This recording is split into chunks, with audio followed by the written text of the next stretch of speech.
Thank you for visiting Past the Wire TV, the YouTube channel of PastTheWire.com.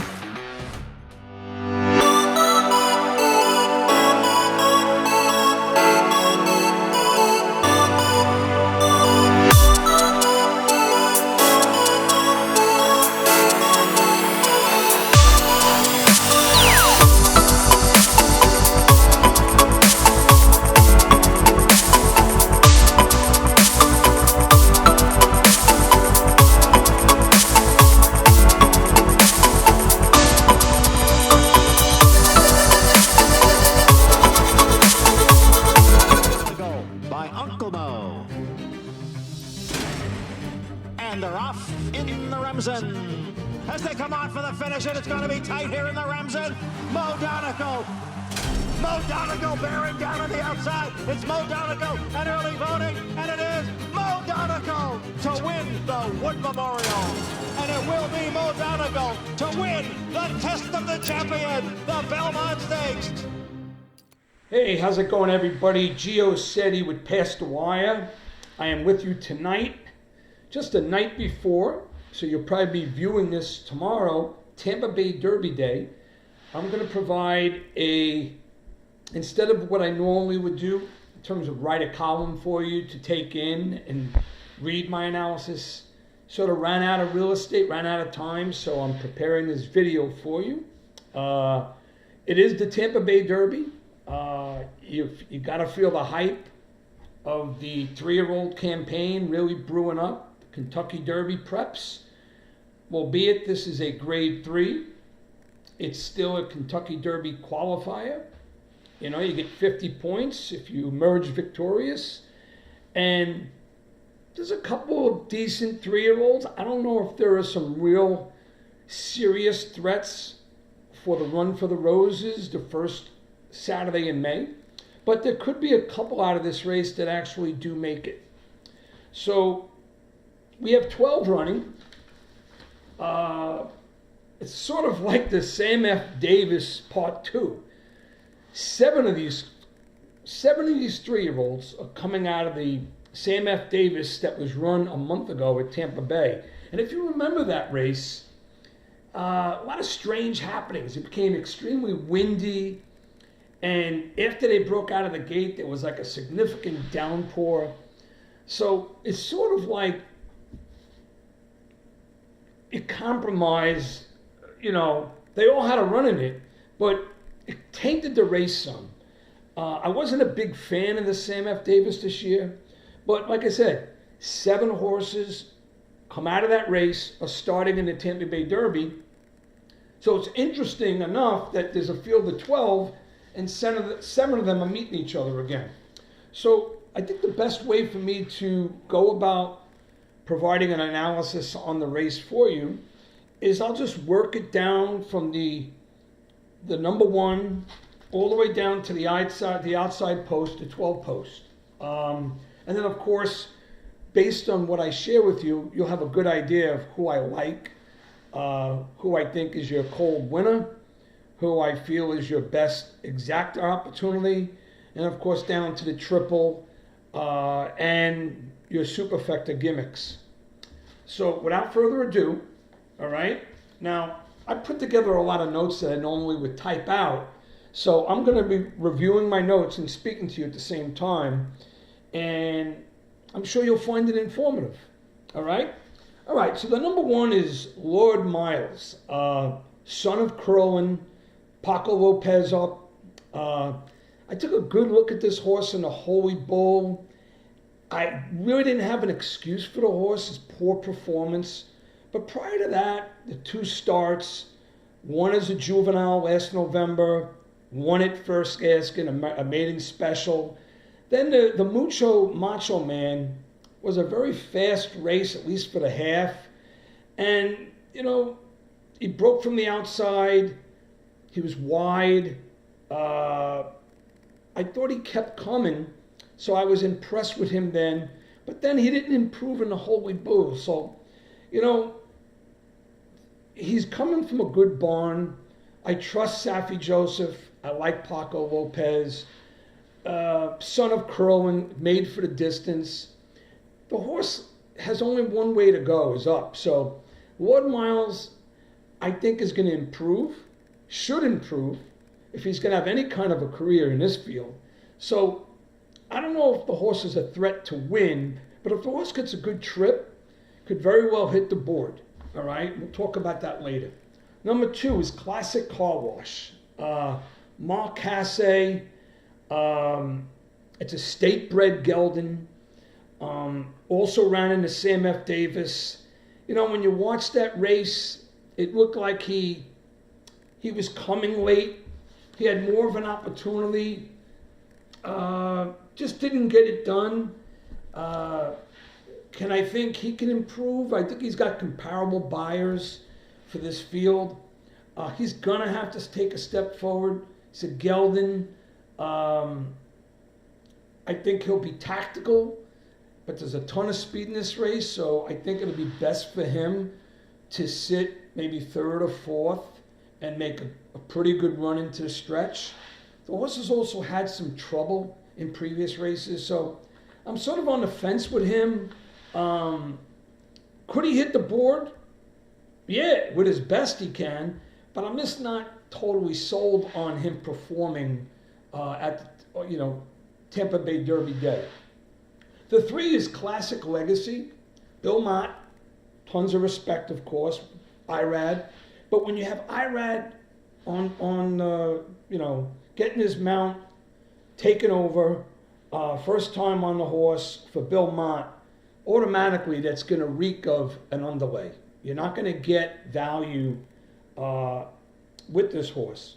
Now, it's his 2nd time going 2 turns. I'm very fond of horses that come out of Into Mischief. He made his 3-year-old debut in the Sam Davis. He was outside. That race was so strange because there was a lot of inadequacies that happened during the running. And we're going to get into I'll get into that a little more when I touch base with some of the horses on the outside. But one thing that looked apparent to me, it took him 3 tries to break his maiden. He came in with his first start as a 3-year-old. He's making his 2nd try, 2 turns. Yeah, I think he's going to have a career. Again, that level of confidence, and you're not going to get the price that you're supposed to get on this horse because of the presence of Irad and Belmont. Now look, Irad makes any horse better because of his skill set. But in this field, I took a big look at him. I'm not going to use him. I'm not going to use him on the board because I just don't know if he's ready yet. I think he's going to have a pretty good career by Into Mischief. But I think I need to see more out of him. Okay? Number 4 is Groveland. Horse made a pretty good run. If you watch the Sam F. Davis, he came on the inside. He came with some urgency late in the race. I like when I see that. He's by street sense. He beat 5 others that ran with him in the Sam F. Davis. You gotta like the jockey, Daniel Centeno. He's won the race twice, 5 years apart. He knows the oval very, very well, and I think that'll prove to his benefit. I think he's got something left. I think he's improving. He's really never been off the board. He's 5 for 5 in the money, and like I said, when I saw that willingness late past the 8th pole, that impressed me. So he's going to be considered a horse that could hit the board in your exotics, at least for me. Mikey Bananas, not impressed at all. The numbers say he's challenged buyer-wise. The barn is pretty good barn, but he's stepping up. He's had many chances. He's a gelding by constitution. I just think he's overmatched, so I'm going to be short on him. I don't like Mikey Bananas. And we get to the 6th horse, who is probably going to be on everybody's ticket. Tapit Trice, a gray, a yearling that costs a hell of a lot of money, $1,300,000, son of Tapit, Todd Pletcher, world-class conditioner, and more importantly, he's won this race 5 times. Luis Saez adds value. The horse has superior buyers, a tactical advantage over many in terms of buyer speed rating. He is sort of a habitual slow starter, and if he starts slow in this race, he still can make up the ground, but I just think after 3 races, and one of them was in the mud, when he raced at Aqueduct, and he came away winning too. He was off really slow that day, but he just showed that tenacity, that game ability. They have him listed 8-5. I'd be shocked if he's not even money. He's going to be an honest favorite. There should be pace. Even if he breaks dead last, it won't be as slow as he broke in prior races. And I'll have to pass them all, but methodically, he just may be flat out better than everybody in the field. He's got the pedigree. Like I said, the speed figures are there. He won impressively in his last in the optional claimer for $75,000. Todd Pletcher knows this race. I think this horse is coming along, and it's hard to bet against him. Short price and all. You're going to get 2 turns for the first time if you want to make an argument. But horses that cost $1,300,000 as a yearling, they normally bring back dividends rather quickly. So if there's a horse in this race that you may see with a good shot to make it into the run for the roses, it'd be Tapit Trice. So with all the speed that's in this race, and there are about 4 or 5 horses, and I'll get into some of the other speed, that are just very willing early. The Sam F. Davis had a half at 46-4, and like I said, it was a pouring rain. It may be just as fast as that. If anything, it'll be just a tad slower, and I think it'll be enough pace for Tapit Trice to close into. And even though he's stepping up as well, you want to make an argument against him, he's stepping up, but he just, on paper and when I studied him on film, he just looks like a horse that is built for energy, has the pedigree to go long. I don't think he'll have a problem going 2 turns for the first time. He's got Luis Saez. So highly recommend him, and you'll see when I give you my final order of finish. The number 7 is Freedom Road. I'll be quick with him. Second off a layoff. He's got a race over the track where he won. His pedigree reeks of sprint, so I don't see much of him going long. I like Hector Diaz in the saddle, and Greg Sacco is a very underrated trainer. He wins often at Monmouth and in Florida, but it wouldn't be a shocker, but I just think it's a reach to be confident with Freedom Road in this race. The number 8 is Dreamin' of Kona. Speed, likely to tire. He was in a Sam F. Davis as well. Beaten by a few. He had a bumpy trip, but, he does have a nice work, which I circled. He's got a couple of good works. So he seems to be fresh and fit. It's his 3rd start of the year. He ran in January to start the year, literally on New Year's Day in the Mucho Macho Man, and then he ran in the Sam Davis. Is he going to be better? Yeah, but I think he took a step back in the Sam F. Davis, and I just think he reeks of a horse that's going to be there early and tired. Okay, number 9, also out of the Pletcher barn, Shesterkin.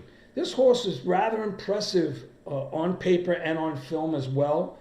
Raw speed, had his debut at an 82 buyer, winning at Gulfstream Park, maiden special. He was well bet. and he showed willingness, but he was really dominated by his stablemate, Tapit Trice. So even though I feel this horse has a lot of ability, and I see big things for him in the future, especially under the care and the conditioning of Todd Plesher, and Zayas is on aboard, he's going to be well bet. It could end up being a Pletcher exacta, but I'm not going to bet that. That's not going to be my exacta. I think there's enough speed to challenge this horse. He's deserving of respect. I wouldn't be surprised if he hit the board. I wouldn't be surprised if they were 1-2. But it's not logical to think that he'll be good enough to beat Tapit Trice. If you watch that race that they were in together, Tapit Trice has had so much more in the final eighth of the race. That's the bottom line. So it'd have to be a reversal of fortune for him to beat the 6. But Pletcher's done things like that before, so my respect is there for that horse. Number 10 is probably the most interesting horse of the race to me, and it's a horse I'm going to choose to fill my exacta. That's Champion's Dream.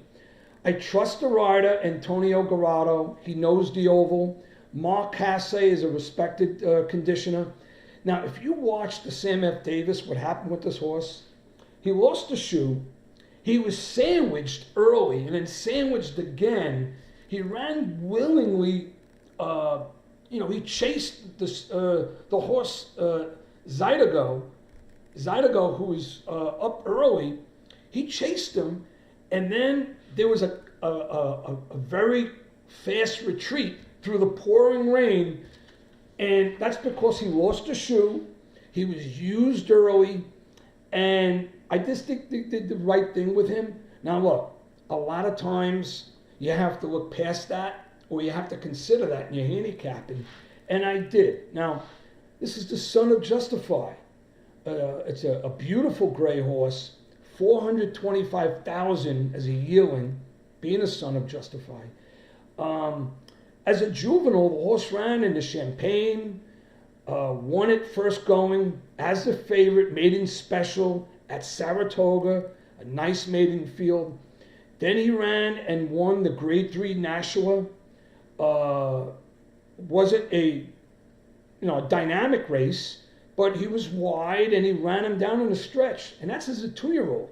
Then he came back to make his first start, going 7 panels at Tampa. I was impressed with his running, but not overly impressed that race.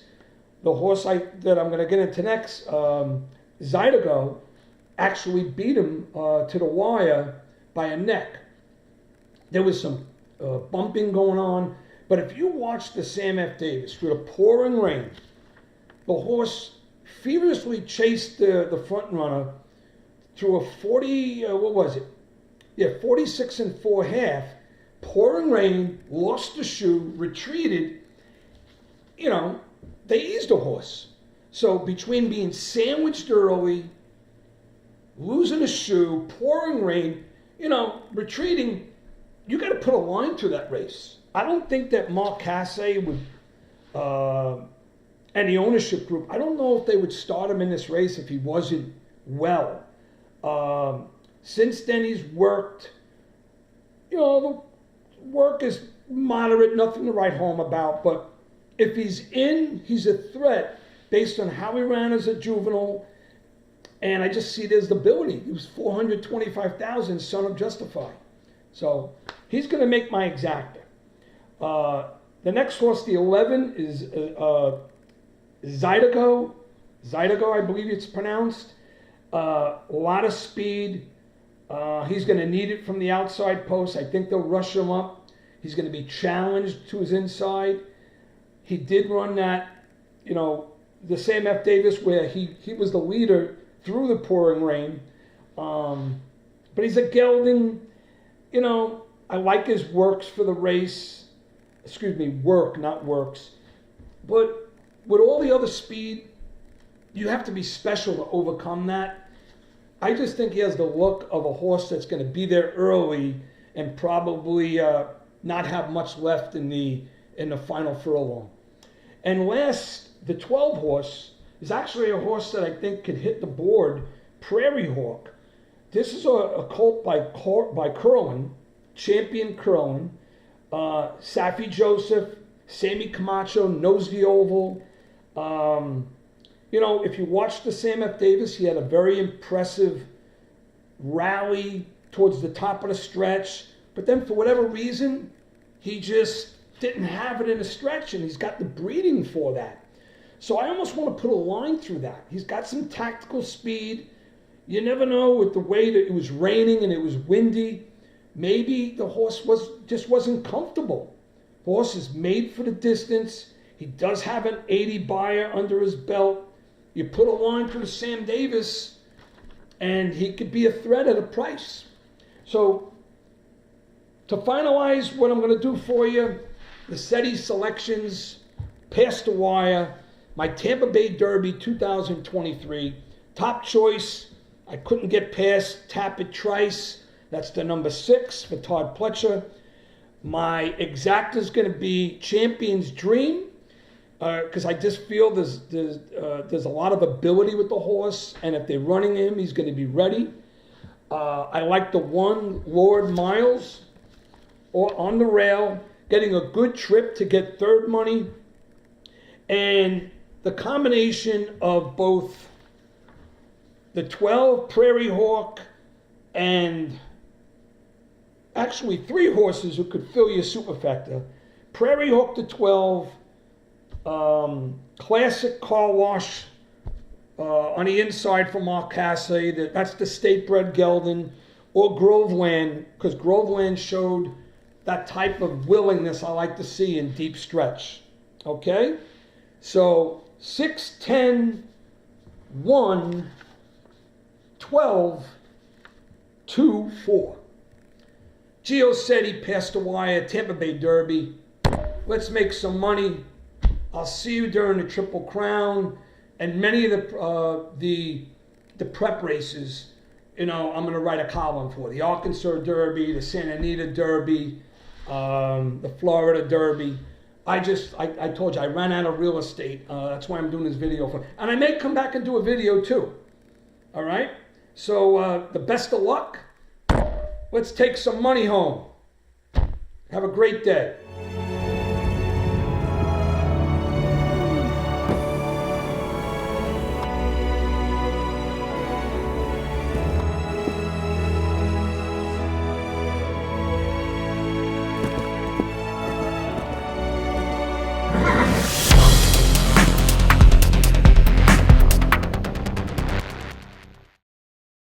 Tracking trips with Pick 6 King John Stetton. It's one of the best tools in horse racing for any level of player. It's your second set of eyes, spotting troubled trips, betting angles, track trends, horses to watch and favorites to fade, 10 figs, ticket structure, and more. At Tracking Trips, you're a friend with benefits. Not a member? You must hate winning money. Join Tracking Trips now. Visit pastthewire.com and we'll see you in the winner's circle. Remember, nobody does it better.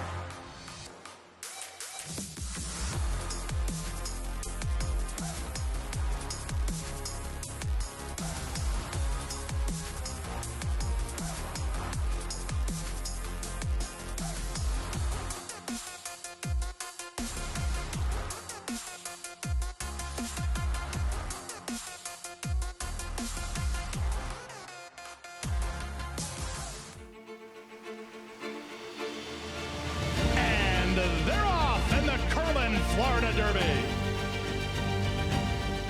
After 3/4 in 1:12-1, Known Agenda is now on to take over the lead.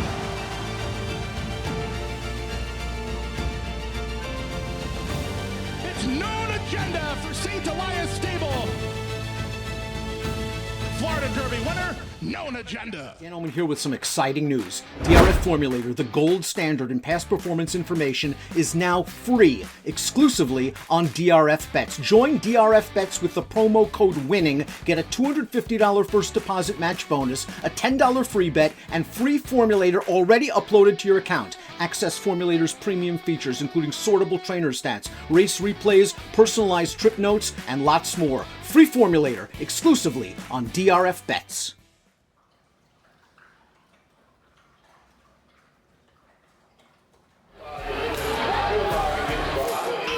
Nobody does it better.